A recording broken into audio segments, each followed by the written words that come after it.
action. I'm giving you the tools, right? I'm giving you the sandbox. I'm setting the table for you, but it's up to you to decide what you want to eat. Master Chief is human. He's not a machine. He's not a set of armor with a big weapon.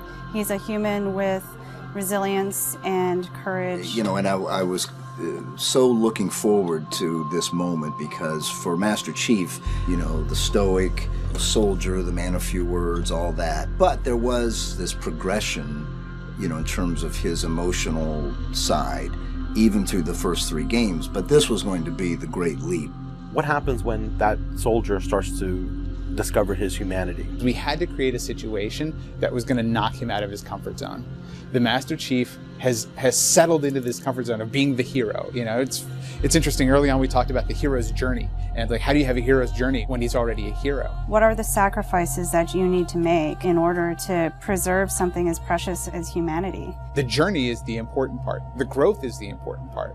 And so really, where does he still need to go as a human? That became the key to not just the story of Halo 4, but the entire trilogy. We're really examining what sort of burdens a Guardian carries. In a lot of ways, the story that we're telling with Halo 4 is about putting Chief in circumstances where he's forced to change. He's forced to take stock of himself. In a way, Chief is a Guardian. Cortana is Chief's Guardian. The Forerunners were the Guardians of their own universe, and they might have to make a decision that not everyone is going to agree with and that some people might condemn.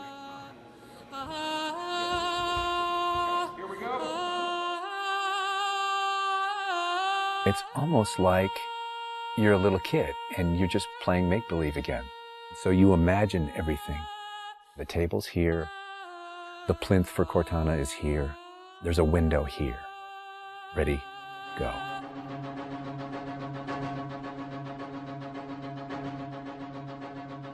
How can we immerse the player even more in this world that we've built around them? I'm not doing this for mankind. How can we have Chief have to deal with his own humanity? Everything had to be predicated by what the character needs were and what direction the characters needed to go in. The art direction specifically for Halo 4 isn't about creating an emotional tone for Halo 4, it's about creating an emotional tone for every single moment and experience that the player needs to understand. Similar to what we said is that, you know, we build what we need to see. We can't look too far this way, it starts to fall apart. But back in here, things are looking good. Film is like, I'm going to create something and it's going to be awesome and I'm going to polish it and I'm going to own it, but I'm going to share it with you, which is very different than game storytelling, which is I'm going to give you all the tools, I'm going to give you all the possibilities, and it's up to you to discover it. Answering questions and answering the directions that the narrative had already taken defined the path forward for us as we started to tell the story. We're always telling these huge, big stories. We've got Infinity, it's the biggest ship that has ever been launched. We've got Requiem, which is like the biggest Forerunner artifact we've ever found. But in the middle of all of that, we've got this very small personal story between Master Chief and Cortana. You tell a story with every detail that you put into a game. Immersion is really what allows somebody to believe your universe and also to become emotionally caught up in your universe. Ready to get back to work? I thought you'd never ask. How do we make sure the sights and the sounds and the things that they're feeling as a player inhabiting that suit really comes through more clearly? And you know, technology has allowed us to do that with much higher fidelity than back in the CE days. Okay, so those are definitely bigger ones. Yeah, those start to get... Just because we've got more people. Let's roll video. Yeah. So this will be just video and audio only, no face, no mocap. In that case, you won't mind if we return the favor. As we design these things, we put together the best plan. Until it actually touches an actor, it lacks humanity. Having the ability to work with the actors on stage, capturing their face, body, and voice at the same time, really gives us an opportunity to create an immersive experience for the actors. Working at Giant, we can have at least 8 actors in the same volume at the same time. So the objects that they're acting around and the people that they're acting with, against, through, and toward are there in the scene with them, and it makes a huge difference. We sent out a breakdown for the characters and how we wanted them to feel. We ended up getting 80 or 90 submissions back through our casting team. Casting for the Master Chief is tough. You need a performer that has a really raw physicality to him, and yet he has to, within the confines of this suit, be able to relate and relay emotion. I like to express myself. I freely do it. I wholly do it. I enjoy it.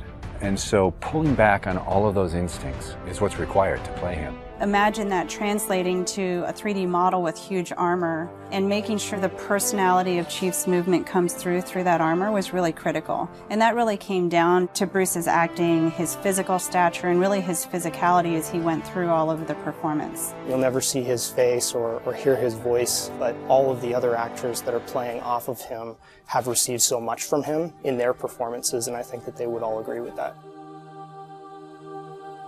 This is the low-res asset of Chief. We were afforded a little bit more budget since he's our hero. From the art process, storytelling is just about engaging the player. You don't have to answer any questions. You don't have to take them through a lot of loops of feeling. The player's engaged. I think you've got the start. So Master Chief's a difficult one because he's a dude in a helmet.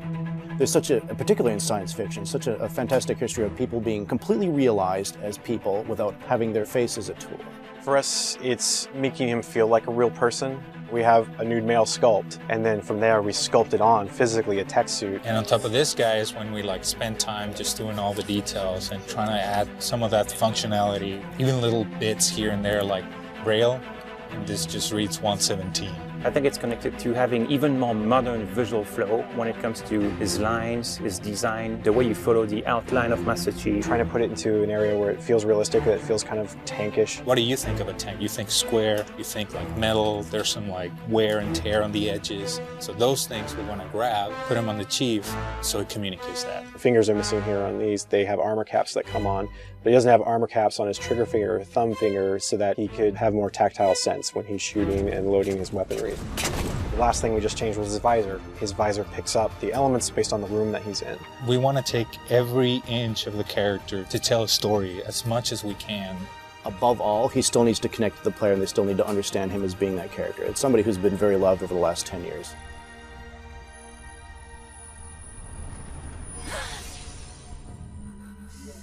The irony here, right, is that we have a character who's not human at all in Cortana. I was put into service 8 years ago. She is the most human character that we have in the story. Right? She's struggling with her own mortality. AIs deteriorate after 7, Chief. That's something that everybody struggles with. That's the most, human it gets. If we can just get back to Earth and find Halsey, she can fix this. Everyone has to figure out what it means to die. She's strong, she's convicted. She herself is going through a really difficult time in understanding the things that are happening to her. We were looking for somebody who really could bring just fire and stuff that's required for some of those sequences. We needed to make sure we found someone that had some innocence to her, but also could be very strong at the same time. If you imagine that you could have 20 emotions at one time, she has that. I will not allow you to leave this planet! She's really the heart of the game and the heart of Master Chief and explains what's going on and why it's a problem. I didn't mean to. I didn't mean to do that. Cortana is certainly our biggest human connection, I think, with the entire story. How can we see these subtle details in her facial structure? It's the Forerunner symbol for reclaiming. So this is the baseline where we started from Cortana, and then we go through and tweak and modify, having all these different elements moving throughout her that make her feel alive constantly. We wanted to make it to where you could have code flow lines start from every digit from her toes to her hands, and then be able to flow all the way up into her head. What you experience is her taking care of you as a player from a gameplay perspective, but I think you also start to get a sense of how she takes care of the human side of Chief.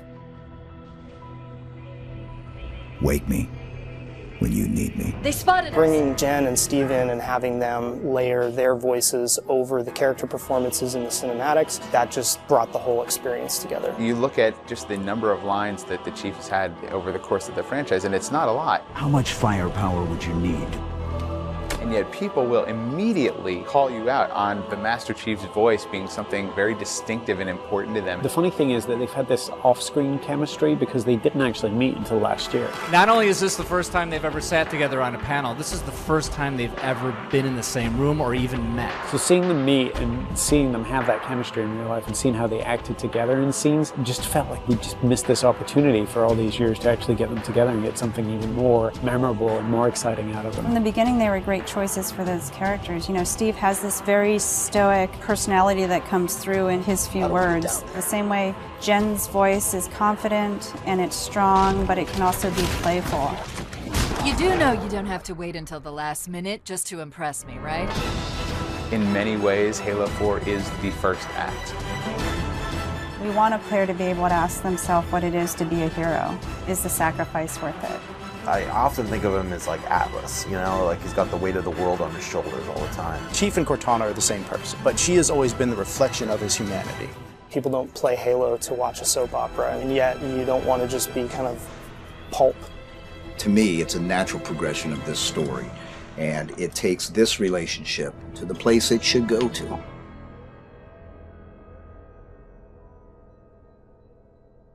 Don't make a girl a promise you can't keep.